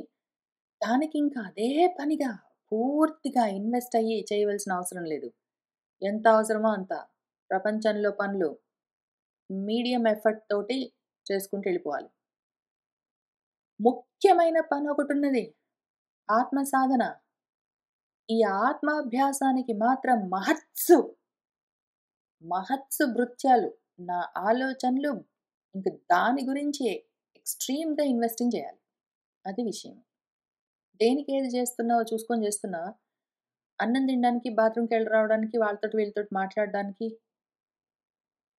మహత్తుగా ఉన్న గొప్ప ఆలోచనలను చేస్తున్నావా? లేదు గదా! వేస్ట్ చేసుకోవట్లేదు గదా! ఆఫీస్ పనులు చేయడంలోనే ఇంక పూర్తిగా నీ మనస్సు, దేహేంద్రియాలు, బుద్ధి అన్నీ ఇన్వెస్టింగ్ చేస్తున్నావా టైమ్‌తో సహా? కాదు గదా! దేనికేది వాడాలని చూసుకొని చేస్తున్నావా లేదా? అట్లానే. నీ అమాత్యులు నీతో పాటు ఉండే ఆత్మ గురించిన ఆలోచన. దాన్ని బాగా నువ్వు చూసుకున్నావా? అది ముఖ్యంగా ఈ ఆత్మ గురించిన ఆలోచన ఎటువంటిది అని జాగ్రత్తగా చూసుకోవాలి. ఎందుకు అంటే దీని గురించి చాలా ఇంట్రెస్టింగ్‌గా చెప్తారు. వాల్మీకి మహర్షి రామాయణంలో సుందరకాండలో నువ్వు అక్కడి దాకా వెళ్ళగలవా అంటే, నేను 10 యోజనాలు వెళ్ళగలను, 20 వెళ్ళగలను, 100 వెళ్ళగలను, అవతల దాకా వెళ్ళగలను, ఇవతలికి రాలేను అని అవన్నీ చెప్పిన తర్వాత చివరికి మన ఆంజనేయ స్వామి లేచి నేను వెళ్తాను, తిరిగొస్తానని జెప్తారు. కాబట్టి మన ఆలోచన ఆ రకంగా వెళ్ళి ఆ బ్రహ్మాకార వృత్తి, బ్రహ్మజ్ఞానాన్ని పట్టుకుని అక్కడి నుంచి ఆత్మారామాన్ని చేరాలి. అంత చేయగలదా లేదా అని ఉపధా అతీతాన్ టెస్టులు పెట్టి చూసుకో. నీ ఆత్మ గురించిన ఆలోచన ప్రపంచంలోకి వెళ్ళిపోతుందా? కొంత దూరం వెళ్ళి అక్కడ మధ్యలో ఆగిపోతుందా? ఏదో మనం ఇక్కడ ఈ 100వ సర్గలో రామచంద్రమూర్తి భరతుడిని "నువ్వు రాజుగా ఉన్నప్పుడు ఇవన్నీ చేస్తూ ఉన్నావు గదా!" అని అడిగారు. అని దాన్ని చూసుకున్నామనుకోండి, నా ఆలోచన అక్కడికే ఆగిపోయిందది. అసలు స్టార్ట్ గూడా అవ్వకుండా ఆత్మ గురించిన ఆలోచనగానే అదసలు కన్వర్టే గాకుండా, ప్రపంచంలో ఏదో రాజులు ఎట్లా ఉండాలి అని రామాయణంలో రామచంద్రమూర్తి భరతుడిని అడిగారు. అని అంతవరకు చూసుకున్నామంటే, అసలది ఆత్మాకార వృత్తిగా, బ్రహ్మాకార వృత్తిగా, ఆత్మ గురించిన ఆలోచనంగా, అమాత్యుడిగా, మంత్రిగా మారనే లేదు. పోనీ మారిందే అనుకోండి. లాస్ట్ వీక్ పోయిన వారము. అది ఎంత దూరం వచ్చింది? ఓన్లీ ధర్మ జిజ్ఞాస. నువ్వొక మంచి మనిషిగా, నీ కర్మలని ధర్మంగా ఎట్లా ఆచరించాలి అని అంత దూరం వచ్చింది. అక్కడికే ఆగిపోయిందనుకోండి. అదయిపోయింది గదా! ఆల్రెడీ కథగా చూసుకున్నాము. కథ గాదు కొంచెము ఆధ్యాత్మిక సాధనగా ప్రయత్నం చేద్దాము అని ధర్మ జిజ్ఞాసగా చూసుకొని, కర్మల్ని ధర్మంగా ఇట్లా చేయాలని రామచంద్రమూర్తి మనకు జెప్పారు. అనుకోని చూసుకొని తర్వాత నెక్స్ట్ సర్గకి వెళ్ళిపోయాననుకోండి. అప్పుడేమయ్యేది నా ఆలోచన అతీతము దాటలేదు గదా! నా పరీక్షలో ఆత్మ గురించి ఆత్మ దాకా వెళ్తుందా లేదా అన్న పరీక్షలో అది ఓడిపోయింది. ఇంకదప్పుడు అమాత్యం గాదు, నాకు కావలసిన ఆత్మ ఆలోచన గాదది. బ్రహ్మాకార వృత్తిగా అసలు మారేదే గాదది. అది మధ్యలో ఆగిపోయిందది. కానీ ఎప్పుడైనా నా ఆలోచన ఇట్లా ఆత్మ దాకా వెళ్ళి, ఆత్మాభ్యాసం దగ్గర రామత్వాన్ని సాధించడంతో కూడి ఉన్నదనుకోండి, అటువంటి దాన్ని పట్టుకోవాలి. అది పరంపరగా రావాలది. పైతామహుల దగ్గర నుంచి ఆగమంగా, ఉపనిషత్తుగా, వేదంగా నా దాకా రావాలి ఆ ఆలోచన. ఆత్మతత్వం గురించి నేను కూర్చొని ఈ దేహేంద్రియాలతోటి దేహాభిమానాలు పెట్టుకొని ఆలోచిస్తే పనికొచ్చేది కాదు. దేహేంద్రియాలతోటి కూర్చొని నేను ఆత్మ గురించి ఆలోచిద్దామంటే అది పని చెయ్యదు. ఈ ఆలోచన ఆగమాల్లో ఉంటుంది. అది ఆగమ ప్రమాణము. వేదవేద్యము. కాబట్టి వేదాలెక్కడి నుంచొచ్చాయి? పితృపైతామహుల నుంచొచ్చాయి. పరంపరగా రావాలి ఆ జ్ఞానము నా దగ్గర. ఇంత దూరం వచ్చి ఇక్కడ ఆగాలి. అది మళ్ళీ ఇక్కడి నుంచి నన్ను ఆత్మ దాకా తీసుకొని వెళ్ళాలి. ఆ రకంగా ఉన్న పితృపైతామహమైన ఆలోచన కావాలి. అది శుచి అయిన ఆలోచన కావాలి. శుద్ధమై ఉండాలి. ధర్మాధర్మాలని వదిలిపెట్టి, ధర్మాధర్మ వివర్జిత అయి ఉన్న వృత్తి అయి ఉండాలది. అటువంటి శ్రేష్టమైన ఒక ఆలోచన ఉండాలి. అటువంటి దాన్ని ఈ శ్రేష్టమైన ఆత్మాభ్యాసం అన్న కర్మలో నువ్వు నియోగిస్తున్నావు గదూ! టెస్ట్‌లు బెట్టి చూసుకుని, నా ఆలోచన ఆత్మ దాకా వెళ్తుందా? మధ్యలో ఆగిపోయిందా? అని చూసుకుంటున్నావా లేదా? ఈ ఆలోచన ఆత్మ దాకా వెళ్ళిందనుకో, దాన్ని వదిలిపెట్టకుండా పట్టుకుంటున్నావా లేదా? అట్లానే ఈ ఆత్మ సాధన చేస్తూ ఉన్న సమయంలో నీ ప్రజలను ప్రకృష్టంగా జన్మించిన దేహేంద్రియాలన్నీ ఉన్నాయి. వాటిని ఉద్వేగపెడుతూ భయంకరంగా ఆత్మ సాధన చేస్తున్నావా? అన్నం తినను, ఉపవాసాలుంటాను, ఎక్కడికి వెళ్ళను, ఇంద్రియాలన్నిటిని బలవంతంగా కంట్రోల్ చేస్తాను, వాటిని ఏడిపిస్తాను అని ఆ రకంగా నువ్వు సాధన చేస్తున్నావా? ఉగ్రమైన దండనలతోటి ఇంద్రియాల్ని కంట్రోల్ చేసి సాధన చేయడానికి ట్రై చేస్తున్నావా?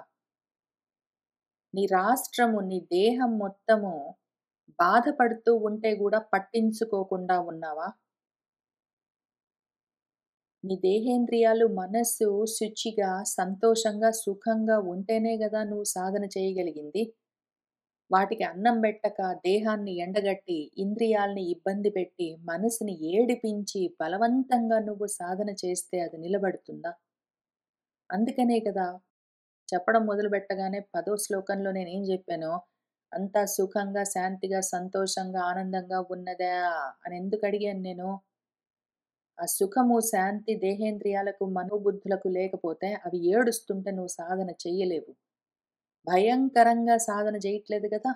నీ ఆలోచనలు సాత్వికంగా ఉన్నాయి గదా! అట్లానే నీ ఇంద్రియాలన్నీ, నీ యాజకాలు, నీ కర్మలు జేసి పెట్టే ఇంద్రియాలు నిన్ను పట్టించుకోకుండా లేవు గదా! నువ్వు చెప్తూ ఉంటే గూడా వాటిష్టమొచ్చినట్టు అవి చేస్తూ వెళ్ళట్లేదు కదా! నువ్వు ఆగమంటే నీ ఇంద్రియాలు, నువ్వు భయంకరంగా వాటిని దండించవలసిన పని లేదు. నెమ్మదిగా జ్ఞానంతో వాటికి ఆగమంటే ఆగడం నేర్పిస్తూ ఉన్నావు గదా! లేదా అవెట్లా జెప్తే అట్లా నువ్వు వింటున్నావా? వాటికి చులకనైపోయి, నీ దేహేంద్రియాలకు, మనసుకు వాటికి వశమై, అవి చెప్పినట్టు నువ్వు పతితుడివవుతూ ఉన్నావా? జారిపోతూ ఉన్నావా? దేహేంద్రియాల్లోకి జారిపోతూ ఉన్నావా? లేదు కదా! అట్లానే ఎప్పుడైనా సరే నీలో బాగా ఉపాయాలు దానికి స్ట్రీట్ స్మార్ట్‌నెస్ ఎక్కువ. ప్రాపంచికమైన ఆలోచనలు చాలా ఉపాయాలతో, యుక్తులతో, అతి తెలివితేటలతో ఉంటాయి. వాటికి గూడా తెలివి తక్కువేముండదు. అవేం జేస్తాయంటే ఆలోచనలని ఇప్పుడు గాదులే, పోనీ గదా! పాపము నోటికి మరి తినాలనిపిస్తే తినకపోతే ఎట్లా? అన్నీ ఆపమని భగవంతుడు చెప్పాడేంటి? వెల్లుల్లిపాయ అవన్నీ తినొద్దంటే మరెందుకు భగవంతుడు ఈ భూమి మీద అవన్నీ సృష్టించాడు? మన కోసమే గదా! అని ఇట్లాంటి రకరకాల యుక్తులతో, ఉపాయాలతో, తర్కాలతో, ఎక్స్‌ప్లనేషన్స్‌తో, జస్టిఫికేషన్స్‌తో ఈ భృత్యులను కర్మలు చేసే ఏ ఇంద్రియాలున్నాయో వాటన్నిటిని చెడగొడుతూ ఉంటాయి కొన్ని ఆలోచనలు మనలో. అవి చాలా శూరంతో ఉంటాయి. చాలా బలంగా ఉంటాయి. అవి ఎంతైనా వ్యాపిస్తాయి. వాటికి ఐశ్వర్యం కావాలి. వాటి కోరికలుంటాయి. కామాలుంటాయి. ఆ ఆలోచనలకు ఇంద్రియాలని పెట్టుకుని ఏవో అనుభవించాలని కోరికలుంటాయి. అదే మనసులో ఉంటాయి. ఈ ఒక్క ఆలోచన మనం దాన్ని ఇట్లా చిన్న పసిపాపలాగా, చిన్న దీపంలాగా, చిన్న మొలకలాగా మనము కాపాడుకుంటూ ఉంటే, ఆ బ్రహ్మాకార వృత్తిని నెమ్మదిగా తయారు చేసుకొని దాన్ని పెంచుకుంటూ ఉంటే, ఇవుంటాయి భయంకరంగా బలంగా ఉన్న ప్రాపంచికమైన ఆలోచనలు. అవి కూడా తెలివితేటలన్నీ ఉపయోగిస్తాయి. అవి గూడా చాలా లాజికల్‌గా డిస్కస్ చేస్తాయి ఈ విషయం గురించి. అక్కడే మనసులోనే కూర్చొని. వాటికి కోరికలుంటాయి. అవి ఇంద్రియాల్ని, మనసుని చెడగొడుతుంటాయి. వాటిని ముందే చూసి జాగ్రత్త చేసి నువ్వు తొలగించుకోకపోతే, అవి ఆ కామాలు, ద్వేషాలు, రాగద్వేషాలు నాకు పరిపంతులు అని తెలుసుకొని వాటిని దూరం జేసుకోకపోతే, అటువంటి వాడే నశిస్తాడు. ఎందుకు అంటే, ఈ నెమ్మదిగా పెరుగుతున్న బ్రహ్మాకార వృత్తి, ఆత్మాలోచన, ఆ అమాత్యం కాస్త ఆరిపోతుందింక. మళ్ళీ అటువంటి ఆలోచన కలగడానికి సమయం పడుతుంది. కాబట్టి ఈ రకంగా నిన్ను నువ్వు చెడగొట్టుకోకుండా, నీ ఆలోచనని జాగ్రత్త చేసుకుంటున్నావు కదా! వేరే అనాత్మ ఆలోచనలతో కలుపుకొని కన్‌ఫ్యూజ్ అవ్వట్లేదు కదా! ఈ ఆలోచన నీకు రాగానే వచ్చింది వచ్చినట్టు ప్రపంచంలోకి పరిగెత్తట్లేదు గదా! ఆత్మాలోచన కలిగితే దాన్ని జాగ్రత్తగా చేసుకొని, దాన్ని నెమ్మదిగా మనసులోనే ఉంచుకొని వృద్ధి చేసుకుంటూ ఉన్నావు గదా! పోగొట్టుకోవట్లేదు కదా! అని రామచంద్రమూర్తి ఆలోచనల గురించి ఇంత దూరం అడిగారు. ఇంక తర్వాత ఆయన మళ్ళీ ఇక్కడి నుంచి కర్మలు చేసే ఇంద్రియాల గురించి అడుగుతారు. వాటి గురించి ప్రశ్నలు అడుగుతూనే వాటిని ఎట్లా మనము మెయింటైన్ చేస్తూ ఉండాలి అని చెప్తూ వస్తారు. వచ్చే వారం కలిసి కూర్చొని వీటిని చదువుకుంటూ ముందుకు వెళ్దాము.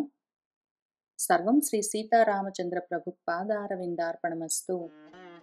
మంగళం కోసలేంద్రాయ మహనీయ గుణాత్మనే చక్రవర్తి తనూజాయ సార్వభౌమాయ వేద వేదాంతమేత్యాయ మేఘశ్యామమూర్తయే పుంసాం మోహన రూపాయ పుణ్య శ్లోకాయ